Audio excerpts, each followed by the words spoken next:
Hello বন্ধুরা, welcome to my YouTube channel new world 91। তো আজকে আমরা দেখতে চলেছি কিভাবে ইউটিএস অ্যাপের মাধ্যমে লোকাল ট্রেনের টিকিট করা যায়। এর আগে আমরা দেখেছিলাম কী করে ইউটিএস অ্যাপ রিচার্জ করা যায়। যদি আপনারা সেই ভিডিওটি দেখতে চান তো উপরের আই বাটনে প্রেস করুন এবং সেখানে গিয়ে সেই ভিডিওটি আগে অবশ্যই দেখে নিন যে কিভাবে আপনাদের ইউটিএস অ্যাপকে রিচার্জ করতে পারবেন। তারপরে এই ভিডিওটি দেখুন। প্রথমে যারা এখানে নতুন এসেছেন, যারা ওই অ্যাপে গিয়ে দেখতে চান না, তারা এখানেও দেখে নিতে পারেন, কিন্তু এখানে হয়তো দেখলে আপনি হয়তো বুঝতে অসুবিধা হতে পারে। তো প্রথমে আমি ইউটিএস অ্যাপটা রিচার্জ করে নিই। আমার প্রথমেই দেখিয়ে নিই আমার আর ওয়ালেটে কত টাকা ব্যালেন্স আছে। প্রথমে দেখুন এখানে আর ওয়ালেটে গেলাম, গিয়ে এখানে কারেন্ট ব্যালেন্স হিস্ট্রিতে চেক করছি। আমার কারেন্ট ব্যালেন্স হিস্ট্রিতে আছে 5 টাকা। তো দেখিয়ে নিয়েছেন এখানে আমার আর ওয়ালেটে কারেন্ট ব্যালেন্স 5 টাকা আছে। তো এইবার আসুন আমি আমার ওয়ালেটটা প্রথমে রিচার্জ করে নিই। তো রিচার্জ আর ওয়ালেটে প্রেস করলাম। রিচার্জ আর ওয়ালেটে প্রেস করার পরে এখানে আপনি অ্যামাউন্ট বসান। আমি এখানে 100 টাকা রিচার্জ করে আপনাদের দেখাতে চাই, সেই জন্য 100 টাকাই রিচার্জের অপশানে দিলাম, দিয়ে এখানে রিচার্জে প্রেস করলাম। রিচার্জে প্রেস করার পরে এখানে দেখবেন গেটওয়ে আসবে। পেটিএম, মোবিকুইক বা ফ্রিচার্জ যেটা ইউজ করতে চান যে কোনো একটাকে সিলেক্ট করুন।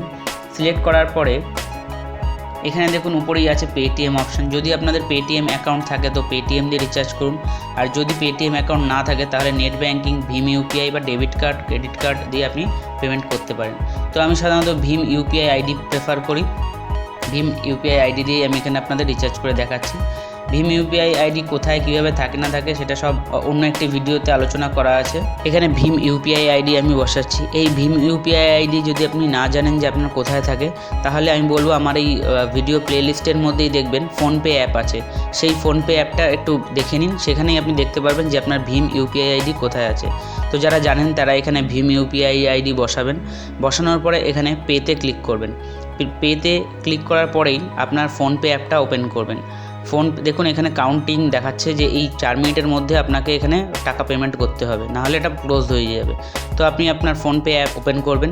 ফোনপে অ্যাপ ওপেন করলেই দেখবেন কিছুক্ষণের মধ্যে এই দেখুন উপরে লেখা আছে আইআরসিটিসি থেকে আপনাকে পাঠিয়েছে 100 টাকার জন্য। এখানে দেখুন নিচে পে বাটন আছে, পে বাটনে প্রেস করবেন আর দেখে নেবেন যেন এটা আইআরসিটিসিরই যেন হয়। পে বাটনে প্রেস করলে দেখুন এখানে আমার ব্যাংক নিচে সিলেক্ট করাই আছে, জাস্ট আপনি এখানে পে করবেন। পেতে বাটনে প্রেস করবেন, করার পরে এখানে আপনার যে ইউপিআই আইডি আছে সেই ইউপিআই আইডির পিনটা এখানে বসিয়ে দেবেন। বসিয়ে দেওয়ার পর টিক চিহ্নতে প্রেস করবেন। করার পরে কিছুক্ষণ অপেক্ষা করবেন। দেখুন আপনার ট্রানজাকশানে যখন দেখবেন, কিছুক্ষণ ওয়েট করুন। এই দেখুন আমার ট্রানজাকশান সাকসেসফুল হয়ে গেছে এবং আপনার এখান থেকে ব্যাংকের থেকে টাকা ডাইরেক্ট কেটে আপনার ইউপিআই আইডির মাধ্যমে ইউটিএস অ্যাপের ওয়ালেটে, এই দেখুন আমার ওয়ালেট রিচার্জ সাকসেসফুল হয়ে গেছে, এখানে দেখিয়ে দিয়েছে। এবার আসুন আপনাকে দেখিয়ে দিচ্ছি যে আমার ওয়ালেটে এখন কত টাকা এসছে। আপনি প্রত্যেকবারই এই অ্যামাউন্টটাই পাবেন। 100 টাকা রিচার্জ করলে জেনে রাখুন আপনি 105 টাকা পাবেন, মানে 5 টাকা আপনাকে আপনার রিওয়ার্ড বলতে পারেন, রিওয়ার্ডের মাধ্যমে আপনাকে দিচ্ছে। তো এই দেখুন আমি 100 টাকা রিচার্জ করেছি, আমার আগে ছিল 5 টাকা আর এক্সট্রা 5 টাকা দিয়েছে। তো টোটাল আমার এখানে ওয়ালেট ব্যালেন্স হয়ে দাঁড়িয়েছে 110 টাকা। তো এইভাবে আপনি রিচার্জ করে নিতে পারেন। তো এখানে হিস্ট্রিতে যান, হিস্ট্রিতে গেলে আপনি রিচার্জ হিস্ট্রিতে গেলে দেখতে পারবেন এই দেখুন আমি আজকের তারিখে রিচার্জ করেছিলাম, তো সেই তারিখে এখানে দেখাচ্ছে। এবার আসুন আমরা কীভাবে টিকিট বুকিং করব তো সেটা দেখা যাক। টিকিট বুকিংয়ের জন্য প্রথমে আপনি এই বুক টিকিটে অপশানে প্রেস করবেন। বুক টিকিট অপশানে প্রেস করলে দেখুন এখানে অপশান আছে নর্মাল বুকিং। প্রথমে আমি এখানে নর্মাল বুকিং নিয়ে দেখাতে চাই। তো প্রথমে আপনি নর্মাল বুকিংটা দেখুন। নর্মাল বুকিংয়ে আপনি প্রেস করবেন। নর্মাল বুকিংয়ে প্রেস করার পরে দেখবেন এখানে দুটো অপশান আছে, একটা হচ্ছে বুক অ্যান্ড প্রিন্ট আর একটা হচ্ছে বুক ট্রাভেল পেপারলেস। তো আমি পেপারলেসেই করতে চাই, তো আপনি পেপারলেসে করবেন। প্রেস করার পরে আপনি প্রথমে যে স্টেশন থেকে যাত্রা শুরু করতে চান প্রথমে সেই স্টেশনের নাম এখানে দেবেন এবং তারপরে নিচে যে স্টেশন অবধি যেতে চান, অন্তিম স্টেশন, সেই স্টেশনের নাম নিচে দেবেন। দেওয়ার পরে ডান প্রেস করার পরে দেখুন এখানে অপশান আছে অ্যাডাল্ট। এখানে আপনি কতজনের জন্য টিকিট কাটতে চান। এখানে আপনি ম্যাক্সিমাম 4 জনের জন্য টিকিট কাটতে চান। তো আমি এখানে একজনের জন্য টিকিট কাটবো আপাতত। তো আমি এখানে একজনের জন্য প্রেস করছি। এখানে যদি আপনি চাইল্ড থাকে আপনার সাথে তো আপনি চাইল্ডের অপশানে গিয়ে আপনি চাইল্ড সিলেক্ট করতে পারেন এবং করার পরে এখানে আপনার আর কিছু করার নেই, নিচে আর ওয়ালেটে আপনার ব্যালেন্স আছে তো কোনো অসুবিধা নেই। এবার এখানে দেখুন আপনাকে অ্যামাউন্ট দেখিয়ে দেবে যে কত টাকার আপনার টিকিট ভাড়া হয়েছে। যদি আপনার সেই টিকিট ভাড়া হয় এবং সঙ্গে সঙ্গে বুক কনফার্মে ক্লিক করবেন। করার পরে দেখবেন আপনার টিকিট কাটা হয়ে গেছে। এই দেখুন আমার টিকিট কাটা হয়ে গেছে, কোথা থেকে কোন অবধি যেতে চাই।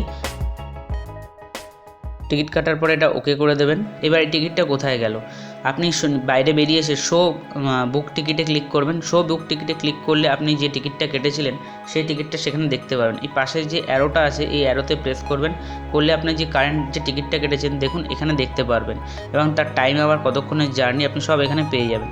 ফলে আপনার কোনো অসুবিধা হবে না। তো আপনার যদি মোবাইলে নেট না থাকে, নেট অফ করেও যদি আপনি এটা ইউজ করেন তো আপনি দেখতে পারবেন। তো এইভাবে আপনি পেপারলেসের মাধ্যমে টিকিট কাটতে পারবেন ঘরে বসে এবং যে কোনো জায়গা থেকে।